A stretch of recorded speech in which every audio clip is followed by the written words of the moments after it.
तो फिल्म की शुरुआत होती है वेलरी से, जो एक बहुत ही अच्छी मोटिवेशनल स्पीकर है और पूरी ही दुनिया में मशहूर भी है। सबको उसकी बातों से उम्मीद मिलती है, पर वो किस तकलीफ से गुजर रही है कोई नहीं जानता। हर रात उसे डरावने ख्वाब आते हैं, जैसे कोई उसे पानी में खींच रहा हो। उसे इन सब की वजह आज तक समझ नहीं आई। खैर, इसके बाद हमें वेलरी की फैमिली के बारे में पता चलता है कि उसकी मॉम तो सालों पहले ही मर चुकी हैं। अभी उसके डैड का कुछ पता नहीं और रूबी उसका हस्बैंड है, जो उससे बहुत ज्यादा प्यार करता है। आज उसके लिए उसके गाँव से एक लेटर आया था, जिसे देखते ही उसका मूड काफी ऑफ हो गया। उसकी उदासी बढ़ गई। उसने अपनी दोस्त से मिलने का फैसला किया, पर इससे भी उसके मूड पे कुछ खास फर्क नहीं पड़ा। वो काफी दिन से अपने आप में अजीब तब्दीलियां नोटिस कर रही थी, जैसा कि उसके सर में बहुत ही ज्यादा खारिश रहने लगी थी। इस टाइम वो अपनी खारिश को कम करने वाली मेडिसिन के साथ बर्थ कंट्रोल पिल भी लेती दिखाई देती है। खैर, आज मेडिसिन लेने के बाद भी जब उसकी खारिश कम नहीं हुई तो वो परेशान हो गई और इंटरनेट पर अपनी खारिश के बारे में सर्च करने लगी।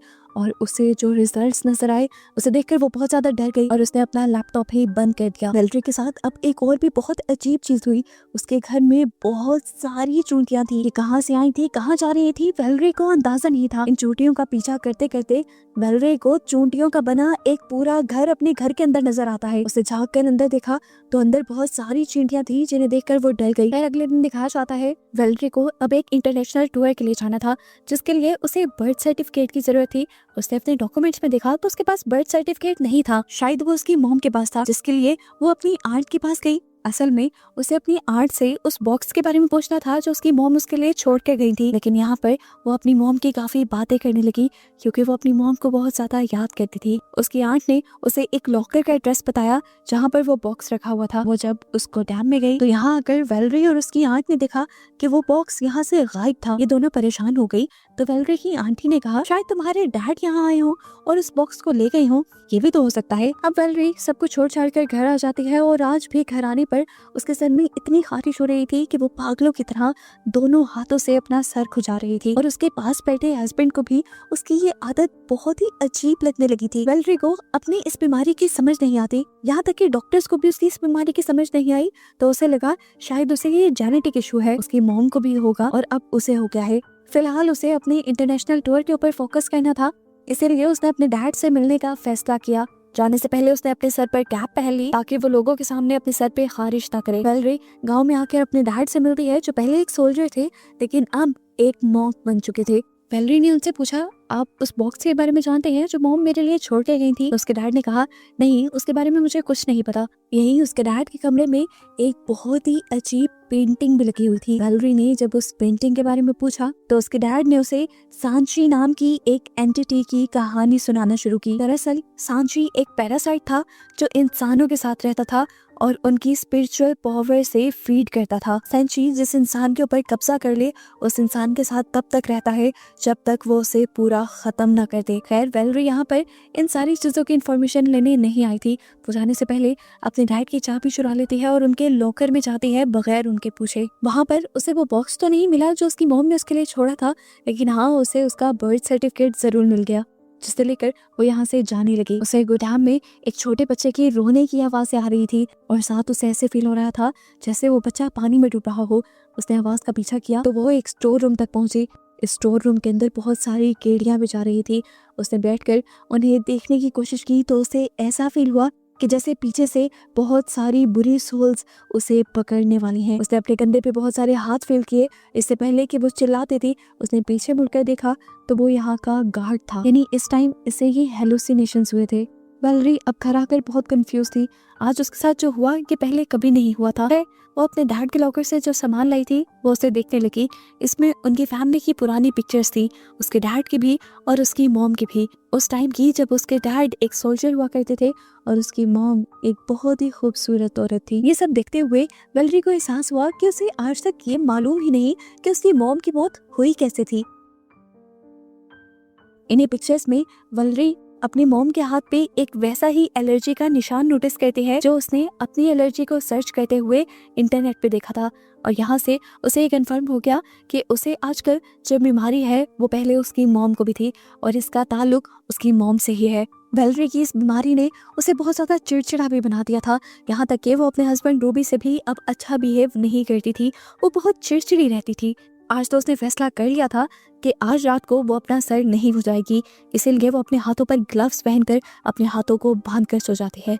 और सुबह उसकी आंख एक बहुत ही बुरे झटके से खुलती है। उसने देखा कि उसके हाथों पर अब ग्लव्स नहीं थे और उसने अपने सर को खुजा खुजा कर अपने स्कैल्प को इतना जख्मी कर लिया था कि उसमें से बहुत ज़्यादा खून आ रहा था, जो देखकर वो डर गई। वो अपनी मॉम की उस पिक्चर को लेकर अपनी आंटी के पास जाती है जिसमें उनकी एलर्जी दिखाई गई थी। उसे देखकर आंटी उदास हो जाती है और वेलेरी को बताती हैं कि तुम्हारी मॉम पर शायद कोई कर्ज था, कोई श्राप था, जिसकी वजह से वो मर गई। मैंने उसे बचाने की बहुत कोशिश की पर कोई फायदा नहीं हुआ। वेलेरी ने सवाल किया कि डैड ने इस सब के बारे में क्या किया। उन्होंने उसे डैड के बारे में कुछ नहीं बताया, बस इतना ही कहा कि तुम अपने डैड से दूर रहना। कुछ देर बाद वेलेरी को एक फोटो शूट के लिए जाना था, जहाँ पर हैवी लाइट्स के अपने साए के साथ वो देखती है कि उसके साए के साथ कोई और भी खड़ा है, जिसे देखकर वो बुरी तरह डर गई। लेकिन उसने यहाँ पर किसी को भी अपनी फीलिंग एक्सप्रेस होने नहीं दी। वो अब घर आ गई और घर आकर भी वो सर कुचा रही थी। उसने अपने सर में इतनी खारिश की कि खून निकल आया और इस खून को रॉबी ने भी नोटिस कर लिया। उसने यहाँ रॉबिन से झूठ बोल दिया कि नहीं, ऐसा कुछ नहीं है। वेलेरी इस चोट को लेकर तो कोई बहाना बना देती है और जैसे ही मेडिसिन वाली दराज खोलती है तो वहाँ पर उसके हस्बैंड को उसकी बर्थ कंट्रोल पिल्स दिख जाती हैं, जिसे देखते ही उसके और रूबी के दरमियान में लड़ाई होना शुरू हो चुकी थी। वेलेरी भी गुस्से में थी, वो अपने आप से जूझ रही थी। ऐसे में उसने रूबी से कह दिया, ठीक है, तुम मुझसे दूर ही रहो, यही बेहतर है। और इस तरह उनके रिश्ते में दरार आना शुरू हो गई। वेलेरी अब अकेले अपने रूम में रह रही थी। उसने अब सोच लिया था कि हर रात वो अपना सर नहीं खुजाएगी, इसीलिए रात में वो अपने हाथों को बांध कर सोई। लेकिन जब सुबह उठी तो वो परेशान हो गई क्योंकि उसके हाथ खुल चुके थे और उसने आज भी अपने स्कैल्प से खून निकाल लिया था। वो अब इतनी बात समझ गई थी कि उसके साथ जो कुछ भी हो रहा है इसमें कोई दूसरी एंटिटी इन्वॉल्व है, क्योंकि वो खुद अपने हाथ नहीं खोल सकती थी। ये कंफर्म था कि रात में किसी और ने उसके हाथ खोले थे। उठते ही वेलेरी दोबारा अपने घर में बहुत सारी चूंटियों को नोटिस करती है। वो परेशान हो जाती है और इन चूंटियों का पीछा करते करते उनके घर तक पहुंचती है। वो देखना चाहती थी आखिर ये चूंटियां करती क्या है, इसीलिए वो अपनी घर की दीवार तोड़ने लग जाती है और तभी उसके घर पर नॉक हो जाता है। बाहर देखने को मिला कि उसके डैड आए हुए थे। उसके डैड वेलेरी के लिए बहुत ज्यादा परेशान थे। उन्होंने कहा कि तुम मेरी कॉल नहीं उठा रही थी तो परेशानी में मैं बस यहीं चला आया। वो इस टाइम वेलेरी को कुछ बताना चाहते थे। वो बात शुरू करते हैं वेलेरी की मॉम से। वो बताते हैं कि वेलेरी, तुम्हारी मॉम एक बहुत अच्छी इंसान थी और आज मैं तुम्हें बताता हूँ कि उनकी मौत कैसे हुई। सालों पहले मैं एक सोल्जर हुआ करता था और मैंने अपनी एक दुश्मन फौजी को मारा था। वो एक लड़की थी, न जाने उसके अंदर क्या ताकत थी जो उसके मरने के बाद मेरे साथ मेरे अंदर आ गई और मेरी वजह से वो तुम्हारी मॉम के साथ जुड़ गई। मुझे बाद में पता चला कि वो एक सेंची है और जब मुझे ये बात मालूम हुई तो मैंने तुम्हारी मॉम की उस सेंची पैरासाइट से जान छुड़ाने की बहुत कोशिश की, लेकिन मैं नाकाम रहा। फिर तुम पैदा हो गई और फिर वो सेंची पैरासाइट तुम्हारे अंदर आ गया और तुम्हारे साथ मैं जानता हूँ आजकल बहुत अजीबोगरीब वाक़ये हो रहे हैं और इन सब के पीछे वो सेंची ही है। वेलेरी के डैड जानते थे कि वेलेरी इन सारी बातों को जानने के बाद बहुत ज्यादा रिएक्ट करेगी, इसीलिए वो उसकी चाय में नींद की गोलियां मिलाकर लाए थे, जिसकी वजह से वेलेरी वहीं पर सो गई और जब उठी तो उसे फौरन वो सारी बातें याद आई और वो अब अपनी मॉम की मौत के बारे में सर्च करने लगी। उसे अपने घर में बहुत सारी अखबार की कटिंग और चीजें मिलती हैं जिसमें ये साफ लिखा था कि उसके डैड ने ही असल में उसकी मॉम का मर्डर किया था। ये सुनकर वो टूट गई। अचानक बारिश शुरू हो जाती है। वेलेरी अपनी घर की खिड़कियां बंद करने के लिए जब ऊपर जाती है तो उसे खिड़की के बाहर अपनी मॉम की परछाई नजर आती है। उसे वो दिन वो सब कुछ नजर आने लग जाता है जिस दिन उसकी मॉम की मौत हुई थी। उसने देखा कि उसकी मॉम तड़प रही थी और उसके डैड उसे जबरदस्ती पानी में डुबो रहे थे और ऐसे ही उसकी मॉम की मौत हो गई थी। जैसे ही वेलेरी को अपने डैड का ये घिनौना चेहरा नजर आता है तो वो फौरन अपने डैड के पास अपनी मॉम का बदला लेने के लिए पहुंच जाती है।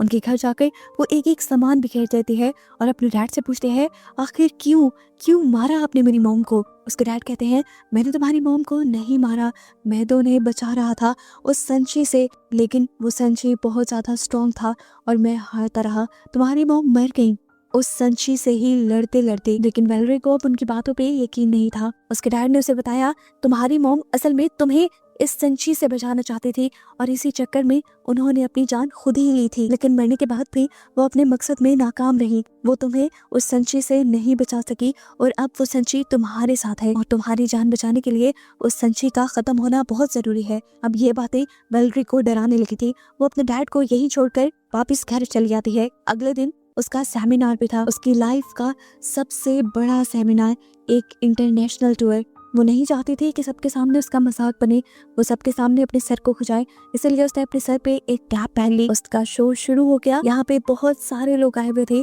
और रेटिंग बहुत ज्यादा थी। उसने स्टेज पे एक लड़की को बुलाया और अपनी स्पीच शुरू की। उसने लड़की को शीशे के आगे खड़े करके लोगों से कहा कि जब तुम अपने अंदर के असल को नहीं पहचानोगे तब तक तुम कुछ नहीं कर सकते।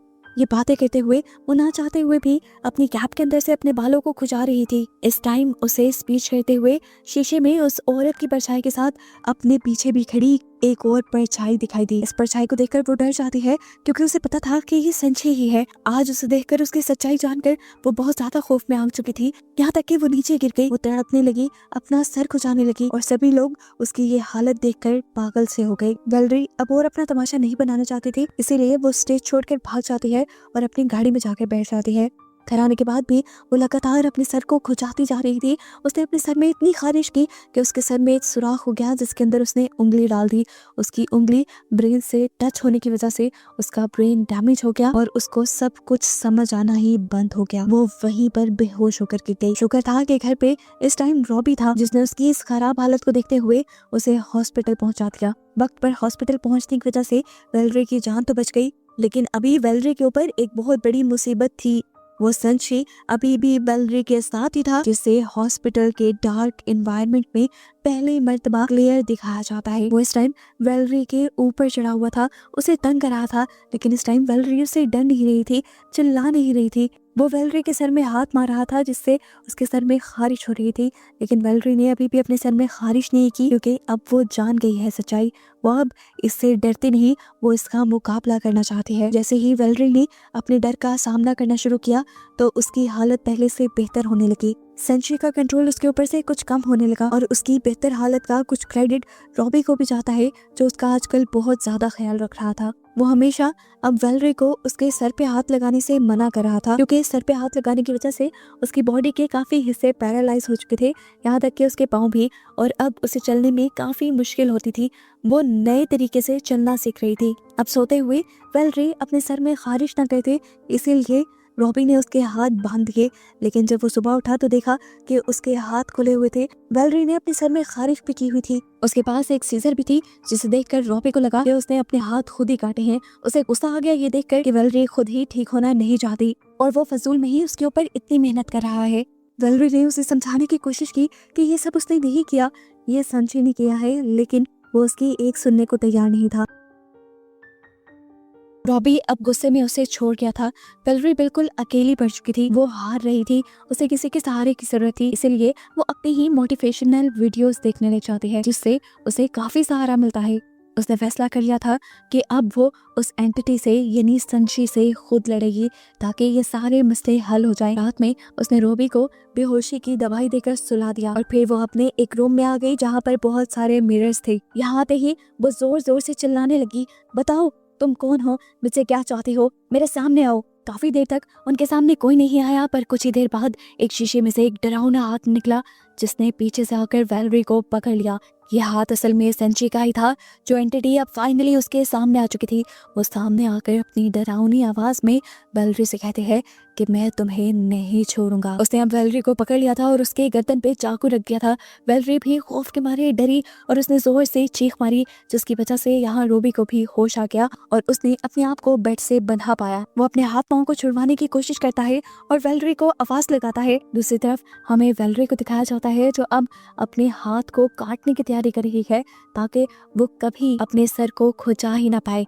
उसने अपने हाथ पे एक मार्क बनाया और उसे एक कटर के नीचे रख दिया, लेकिन कोई भी इंसान अपने आप को इतना दुख कैसे पहुंचा सकता था। वो कई मर्तबा हौसला करने पर भी अपना हाथ नहीं काट पाई, लेकिन फिर वो एक मर्तबा हिम्मत करती है और तेजी से मशीन के सामने आकर मशीन के नीचे अपना हाथ रखकर एकदम से उसके ऊपर वो कटर चला देती है। हाथ से शर करके खून निकलकर उसके मुंह पे गिर जाता है और उसका हाथ, इससे उसे बहुत ज्यादा दर्द हुआ था। खून भी उसका बहुत ज्यादा निकल रहा था, जिस पर चीजें बांध बांध कर उसने कंट्रोल करने की कोशिश की। इस हाथ का खून रोकने के बाद उसने अपने मुंह से खून साफ किया और फैसला किया कि वो अब अपने दूसरे हाथ को भी काट देगी। अभी वेलरी ये सोच रही थी कि एकदम से उसके पीछे संची आ गया, जिसने उसे पीछे से पकड़ लिया। और इस मर्तबा वेलरी उसके ऐसा करने से भी नहीं डरी। संची ने उसे डराने के लिए बोला कि मैं तुम्हें खा जाऊंगा, तुम्हारा कतरा कतरा खून पी जाऊंगा। वेलरी उसे बातों में लगाए रखती है और अचानक से उसका हाथ उसी कटर के नीचे कर देती है, जिस कटर से वो अपना दूसरा हाथ काटने का प्लान कर रही थी। यहाँ से आने वाली ऐसी आवाजें सुनकर रॉबी परेशान हो रहा था। यहाँ वेलरी पूरी तरह संची से लड़ने के मूड में थी। हाथ काटने के बाद उसने वो मशीन ही उठा ली और उससे इस संची के ऊपर हमला करना शुरू कर दिया। उसे लग रहा था कि ऐसा करने पर संची मर जाएगा, लेकिन ऐसा नहीं हुआ। संची के जितने हिस्से उसने काटे थे वो रीजनरेट होने लगे, यानी दोबारा से पैदा होने लगे। और अब वेलरी जब ये सब देखती है तो वाकई उसे डर लगने लग जाता है और वो यहाँ से भागने की तैयारी करने लगती है। वो इससे बचने के लिए वहां से भागने की ही कोशिश कर रही थी कि संची उसके ऊपर आ गया और उसने कहा कि अब मैं तुम्हें नहीं छोड़ूंगा। तो वेलरी ने उसे कहा कि अब कोई बचेगा भी नहीं। ये कहते हुए ही वो अपने आप को घसीटते घसीटते पानी के अंदर ले गई और उसने पानी के अंदर जंप कर दिया। वेलरी के पानी के अंदर कूदते ही संजय भी उसके साथ पानी के अंदर कूद जाता है, लेकिन पानी उसका सबसे बड़ा दुश्मन था। वो इस पानी के अंदर तिलमिलाने लगा और वेलरी उसका हाथ पकड़कर उसे वहीं रोकने की कोशिश में लग गई। और आज उसे समझ आया कि क्यों उसकी मॉम उस दिन पानी में कूदी थी। वो उसी संजय को मारने के लिए कूदी थी और उसकी मॉम के मर्डर में उसके डैड का कोई हाथ नहीं था। उसकी मॉम की मौत इसी संजय की वजह से हुई थी, उनकी मौत कोई मर्डर नहीं था। यहाँ दिखाया जाता है कि रूबी किसी तरह अपने आप को छुड़वा कर बाहर निकलता है तो वेलरी को पानी में डूबता हुआ पाता है और जल्दी से पानी में जंप करते हुए उसको बाहर निकाल लेता है। बाहर निकलते हुए हम उसके हाथ में एक छोटे से काले बच्चे को देख रहे थे। ये संची का ही छोटा वेरिएंट था, मतलब कि संची अब कमजोर हो गया था और कुछ ही देर में पानी में रखने पर वो इस पानी में ही हल होकर खत्म हो जाता है। कहानी के पोस्ट क्रेडिट सीन्स में हमें वेलरी को दिखाया जाता है जिसके पास एक बेबी भी था। दिखाया गया कि उसका कटा हाथ जोड़ दिया गया था और वो अपने बेबी के साथ बहुत खुश थी। वो जब अपने बेटे को खिला रही थी तो उस टाइम उसके बेटे के फेस पे एक छोटे से बग को दिखाया जाता है, जो हमारे लिए एक सवाल छोड़ जाता है कि क्या सच में संची खत्म हुआ भी है कि नहीं। और बस इसी के साथ ये मूवी यहीं पर एंड हो जाती है।